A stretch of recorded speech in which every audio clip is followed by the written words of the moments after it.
Very good morning friends. आज हम करेंगे सेट नंबर 28 जो कि रिलेटेड है जनरल साइंस से। ठीक है, तो मोस्ट इंपॉर्टेंट 1 to 10 क्वेश्चन आपको यहाँ देखने को मिलेंगे। क्वेश्चन अच्छे लगे तो वीडियो को लाइक जरूर करें, कोई डाउट हो तो कमेंट कीजिए। यदि आप चैनल पर नए हैं तो प्लीज़ आप चैनल को सब्सक्राइब जरूर कीजिए।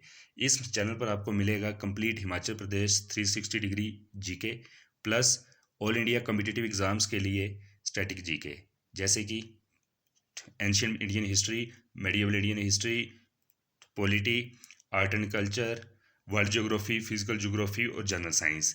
इस तरह के आपको तमाम टॉपिक यहाँ पर टॉपिक वाइज मिलेंगे और क्वेश्चनर की फॉर्म में मिलेंगे। तो प्लीज़ इस चैनल को सब्सक्राइब आप जरूर कीजिए और स्टडी कीजिए बीएसपी स्टडी सर्कल के साथ। स्टार्ट करते हैं आज का फर्स्ट क्वेश्चन। तो आज का फर्स्ट क्वेश्चन है, solar cell works on the principle of. जो एक सोलर सेल है वो किस सिद्धांत पर काम करता है? तो देखिए, जो एक सोलर सेल है वो काम करता है फोटोवोल्टाइक इफेक्ट पर। और फोटोवोल्टाइक इफेक्ट है क्या चीज़? देखिए होगा क्या, एक कोई सेमीकंडक्टर डिवाइस होगा, फॉर एग्जांपल जर्मेनियम या सिलिकॉन। ठीक है, इसके ऊपर जब सोलर लाइट पड़ेगी तो इस सोलर लाइट इस सोलर एनर्जी को एक कन्वर्ट कर देगा इलेक्ट्रिसिटी में। ठीक है, एक सर्टेन वोल्टेज में। ठीक है, तो इस प्रिंसिपल को बोलते हैं फोटोवोल्टाइक इफेक्ट। यानी फोटो मतलब फोटॉन्स यानी लाइट, और वोल्टाइक वोल्टेज, तो लाइट को वोल्टेज में कन्वर्ट करने का जो इफेक्ट है, इसी प्रिंसिपल पर सोलर सेल काम करता है। तो यहाँ राइट आंसर हो जाएगा फोटोवोल्टाइक इफेक्ट। ठीक है, आगे मूव करते हैं second question. Which part of the nervous system controls the activities of internal organs. जो हमारे आंतरिक ऑर्गेन्स हैं, जो अंदर के ऑर्गेन्स हैं, इंटरनल ऑर्गेन्स हैं, उन की एक्टिविटीज को नर्वस सिस्टम का कौन सा पार्ट कंट्रोल करता है? तो देखिए, जो मेड्यूला ओब्लोंगाटा है, ये इंटरनल ऑर्गेन्स की एक्टिविटी को कंट्रोल करता है। तो जैसे आपकी जो इंटरनल मसल्स हैं, कार्डियक मसल्स हैं, हार्ट की पंपिंग है, ठीक है, तो इस सारे को कंट्रोल करता है मेडुला ओब्लोंगाटा। तो यहाँ राइट आंसर हो जाएगा आपका मेड्यूलम ओब्लोंगाटा। आगे मूव करते हैं थर्ड क्वेश्चन। थर्ड क्वेश्चन है, materials for rainproof coats and tents over their waterproof properties to. ठीक है, अब देखिए, जो रेन प्रूफ कोट्स होते हैं, ठीक है, या जो आपके में रेन प्रूफ टेंट्स हैं, या जो आपका छाता है, उसमें जो वाटर प्रूफ प्रॉपर्टी है वो सरफेस टेंशन की वजह से रहती है। ठीक है, जो सरफेस या टेंशन है, इसकी वजह से रेन प्रूफ कोट्स और टेंट्स काम कर पाते हैं। उनके ऊपर जो वाटर है वो एब्जॉर्ब नहीं होता, जबकि वो फ्लो कर जाता है। ठीक है, तो यहाँ राइट आंसर हो जाएगा सरफेस टेंशन। ठीक है, और सरफेस टेंशन का फॉर्मूला क्या है? Same as pressure, force per unit area. ठीक है, एक पर्टिकुलर एरिया के ऊपर कितनी फोर्स एग्जर्ट हो रही है, इसी को कहा जाता है सरफेस का टेंशन या सरफेस टेंशन। ठीक है, आगे मूव करते हैं फोर्थ क्वेश्चन। फोर्थ क्वेश्चन है, in the human body fats are stored in the. देखिए, मानव बॉडी में जो फैट्स हैं वो कहाँ स्टोर होते हैं?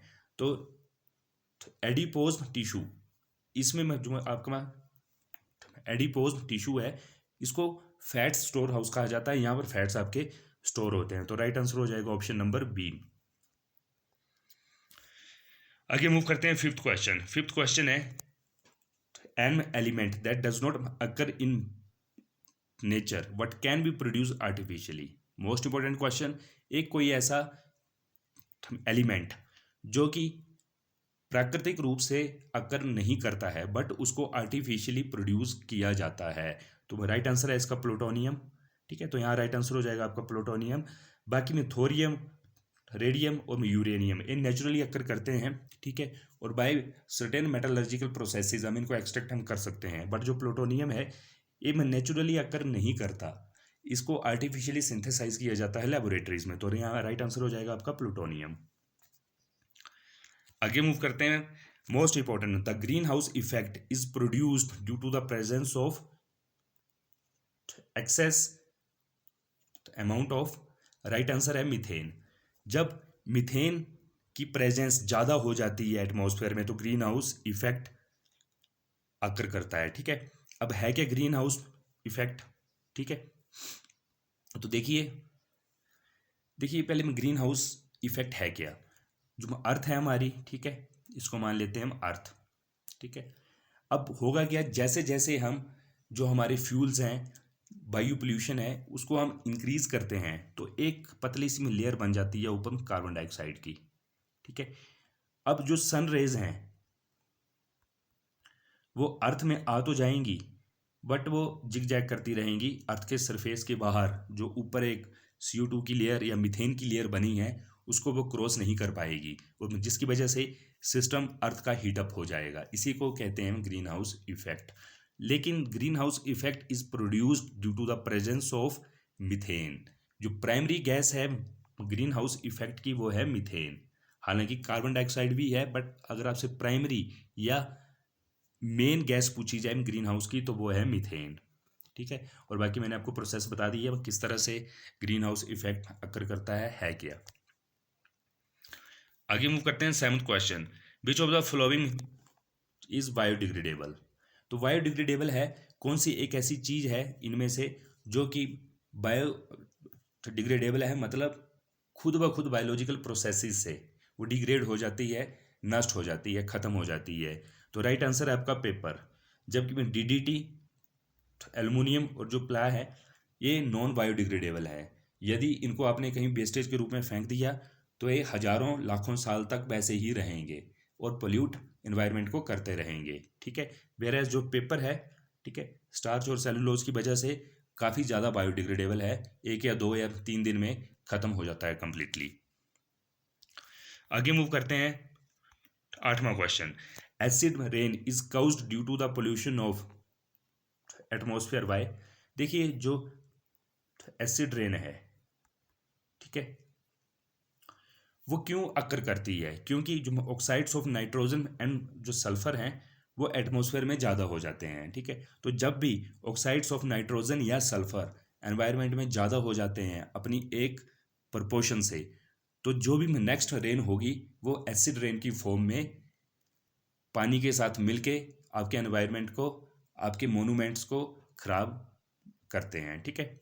और जो एसिड रेन है इसका मोस्ट इंपॉर्टेंट इफेक्ट पड़ता है जो भी संगमरमर से चीज़ें बनी होती हैं, ठीक है, जो वाइटिश है उनका जो कलर है वो हल्का सा फेड अप हो जाता है, पेल येलो कलर उसमें आ जाता है, ठीक है। तो यहाँ राइट आंसर हो जाएगा option number B, oxides of nitrogen and sulphur. Last question 9th, a mixture of water and alcohol can be separated by. देखिए वाटर और अल्कोहल को अगर हम मिक्स कर दें तो उस मिक्सचर को हम कैसे सेपरेट कर सकते हैं, तो उस प्रोसेस का नाम है डिस्टिलेशन, ठीक है। अगर हम डिस्टिलेशन करेंगे तो डिस्टिलेशन प्रोसेस से वाटर एंड अल्कोहल सेपरेट हो सकते हैं, ठीक है। तो राइट आंसर यहाँ पर ऑप्शन नंबर डी हो जाएगा, डिस्टिलेशन। तो फ्रेंड्स ये थे top 1 to 9 important question. Hopefully question आपको अच्छे लगे हों। जनरल अवेयरनेस में ऐसे क्वेश्चन आपके एग्जाम में अपेयर हो सकते हैं, ठीक है, एनवायरमेंटल स्टडीज़ की फॉर्म में। तो वीडियो को पूरा आप देखिए, वीडियो अच्छी लगे तो वीडियो को आप लाइक और सब्सक्राइब इस चैनल को आप जरूर कर लीजिए। कोई डाउट हो तो कमेंट कीजिए। Okay friends, thank you.